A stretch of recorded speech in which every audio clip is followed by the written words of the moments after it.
साथियों नमस्कार। मैं विपिन कुमार आपके अपने चैनल नंगला उमराय स्टडी पॉइंट में हार्दिक स्वागत करता हूं।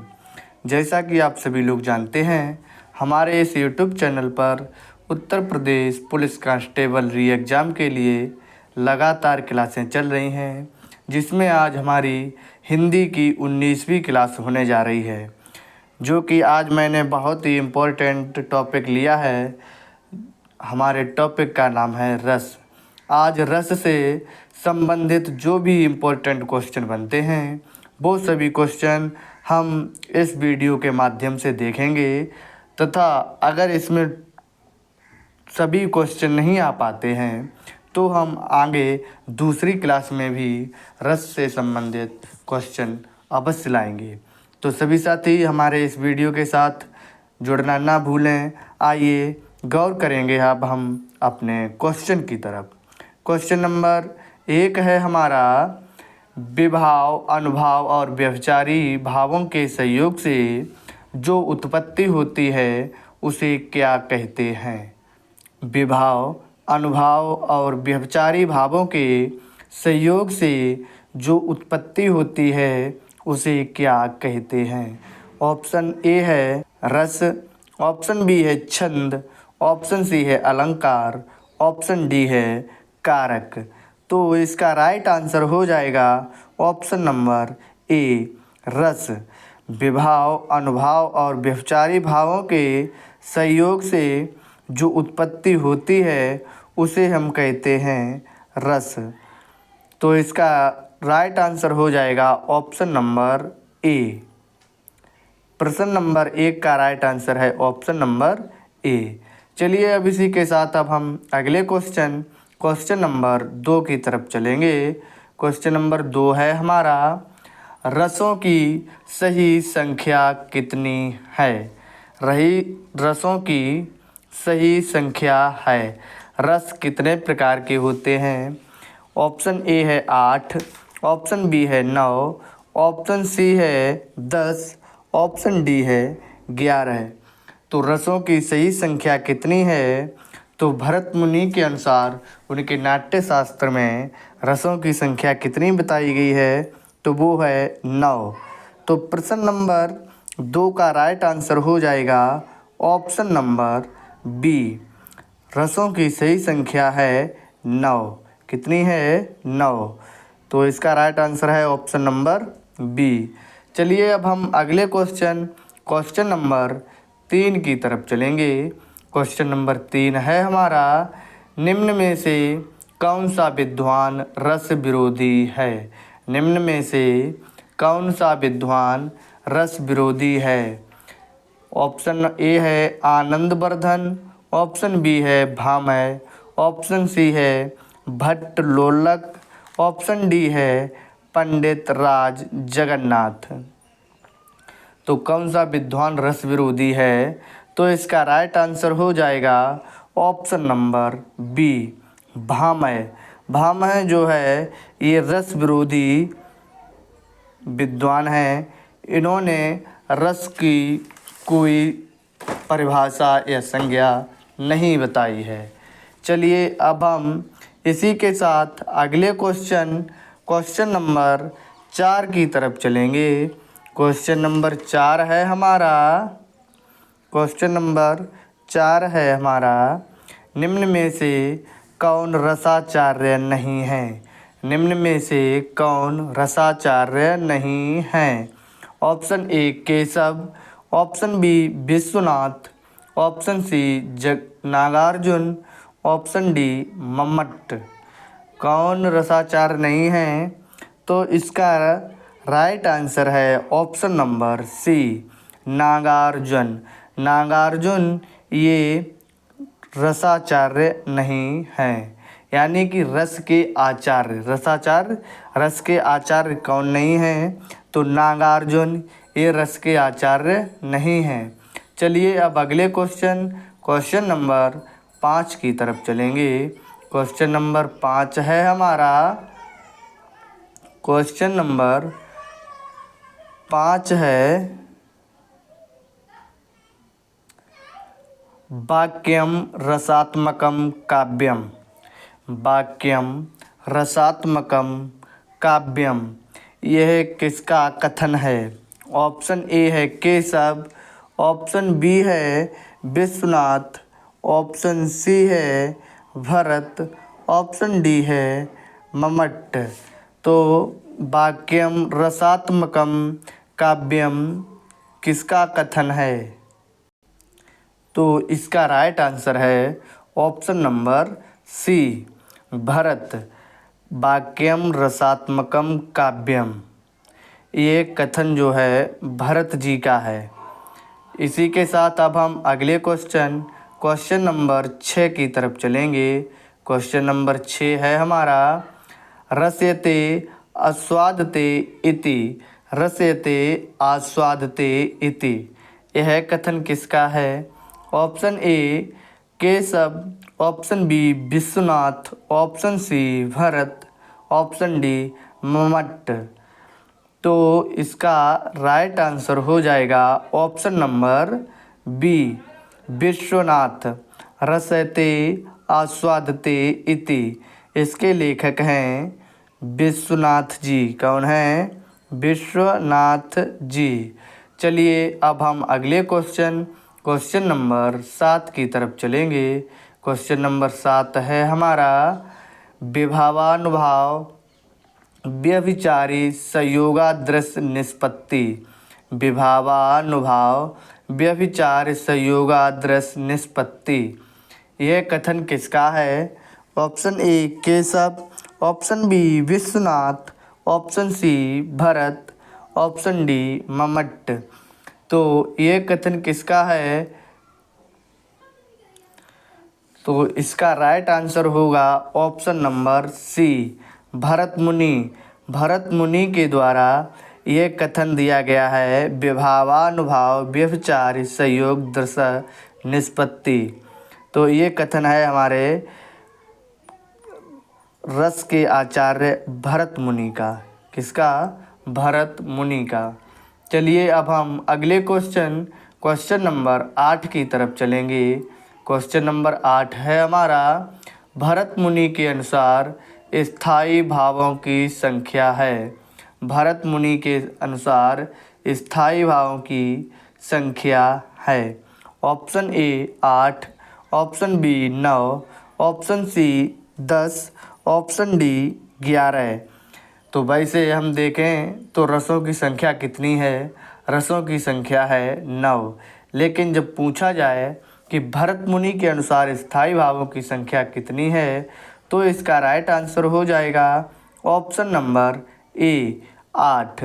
भरत मुनि के अनुसार स्थायी भावों की संख्या है 8, क्योंकि इन्होंने शांति रस को रस नहीं माना है। चलिए तो अब हम अगले क्वेश्चन नंबर 9 की तरफ चलेंगे। क्वेश्चन नंबर 9 है हमारा, भरत मुनि के स्थायी भावों में कौन सा भाव सम्मिलित नहीं है? भरत मुनि के अनुसार स्थायी भावों में कौन सा भाव सम्मिलित नहीं है? ऑप्शन ए है हास, ऑप्शन बी है जुगुप्सा, ऑप्शन सी है विस्मय, ऑप्शन डी है निर्वेद। तो अभी हमने पीछे बताया कि भरत मुनि ने शांत रस को रस नहीं माना है, जिसका स्थायी भाव है निर्वेद। शांत रस का स्थायी भाव क्या है? निर्वेद। तो कौन सा भाव सम्मिलित नहीं है? तो इस क्वेश्चन का राइट आंसर हो जाएगा ऑप्शन नंबर डी, निर्वेद स्थायी भाव भरत मुनि ने नहीं माना है। चलिए तो इसी के साथ अब हम अगले क्वेश्चन नंबर 10 की तरफ चलेंगे। क्वेश्चन नंबर 10 है हमारा, हिंदी काव्यशास्त्र में रस के कितने अंग हैं? हिंदी काव्यशास्त्र में रस के कितने अंग हैं? Option A 3, option B 4, option C 5, option D 6। तो हिंदी काव्यशास्त्र में रस के कितने अंग हैं? तो इसका राइट आंसर हो जाएगा ऑप्शन नंबर बी 4। हिंदी काव्यशास्त्र में रस के 4 अंग हैं। तो वो रस के चार अंग कौन कौन से हैं? रस के चार अंग हैं स्थायी भाव, अनुभाव, विभाव और संचारी भाव, जिसमें स्थायी भावों की संख्या है 9, अनुभाव की संख्या है 4 और विभाव की संख्या है 2 और हमारे संचारी भावों की संख्या है 33। तो इसी के साथ अब हम अगले क्वेश्चन नंबर 11 की तरफ चलेंगे। क्वेश्चन नंबर 11 है हमारा, रस में परिणत होने वाले तथा संपूर्ण प्रसंग में व्याप्त रहने वाले भाव को कहते हैं। रस में परिणत होने वाले तथा संपूर्ण प्रसंग में व्याप्त रहने वाले भाव को कहते हैं। क्या कहते हैं?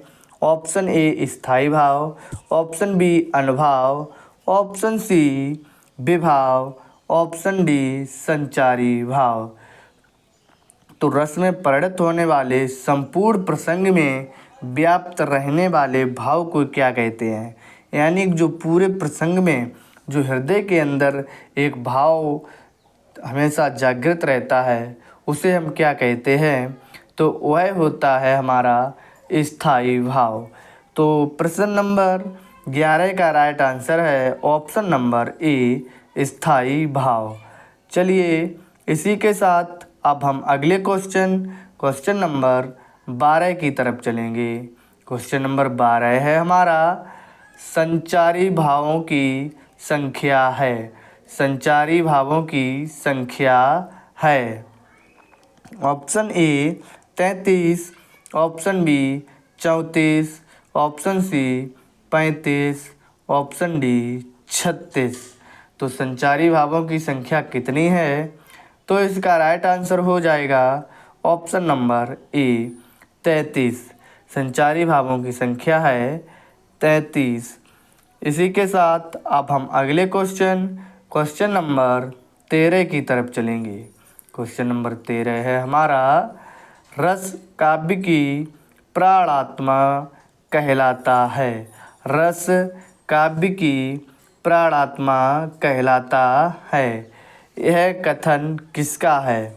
Option A Acharya Ramchandra Shukla, option B Tulsidas, option C Surdas, option D Bihari.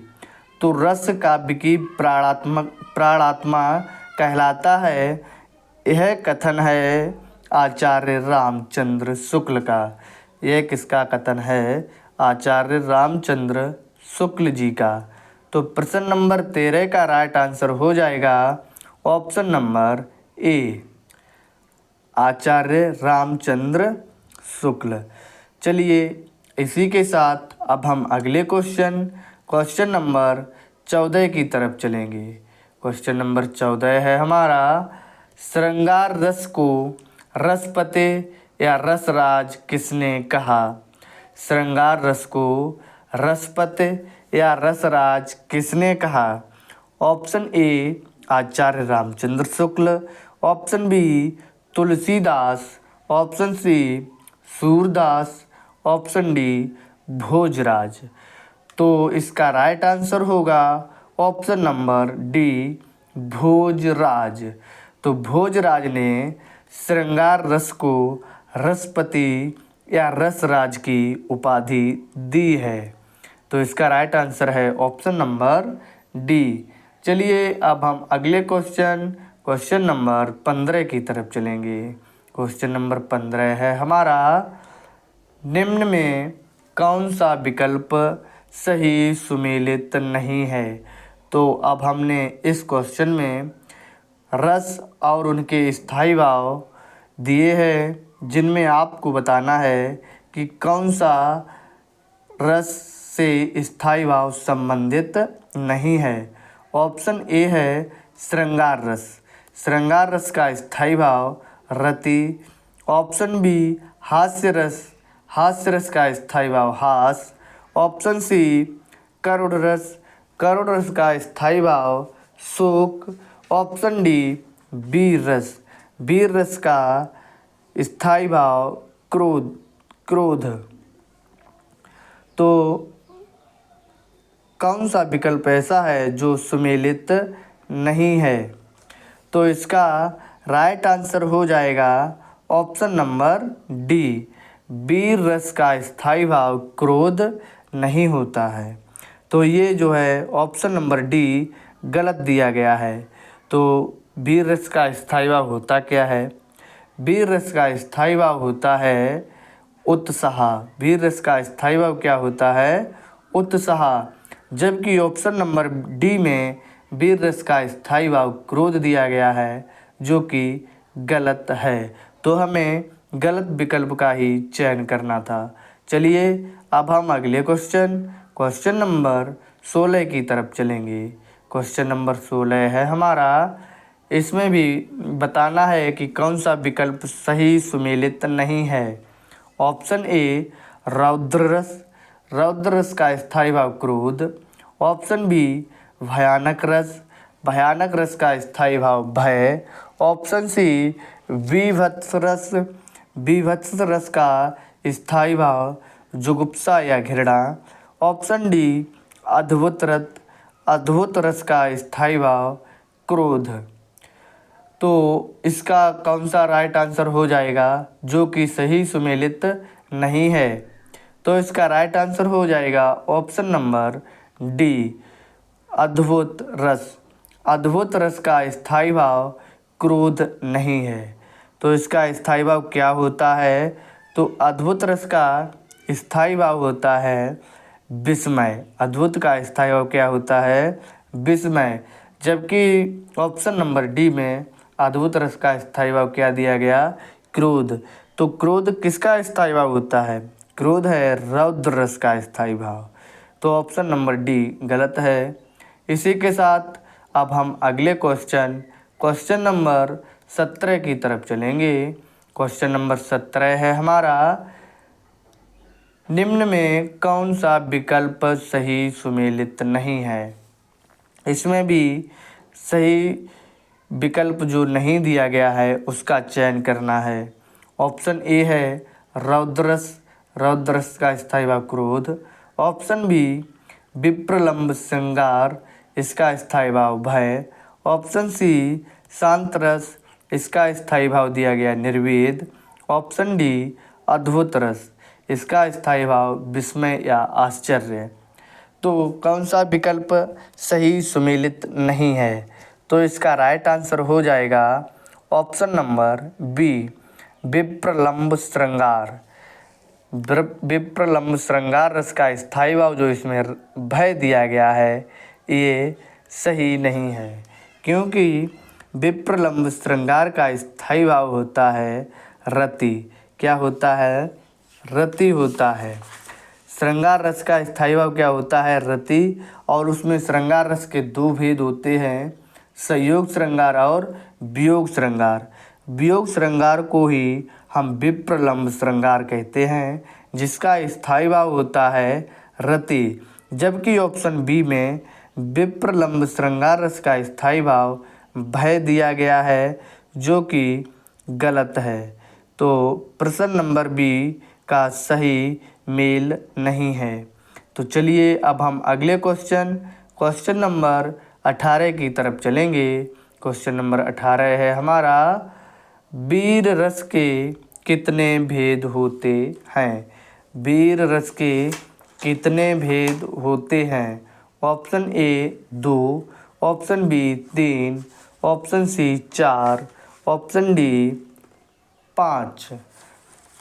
तो वीर रस के कितने भेद होते हैं?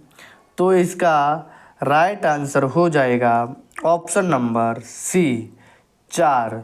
वीर रस के कितने भेद होते हैं? तो वीर रस के 4 भेद होते हैं। कौन कौन से?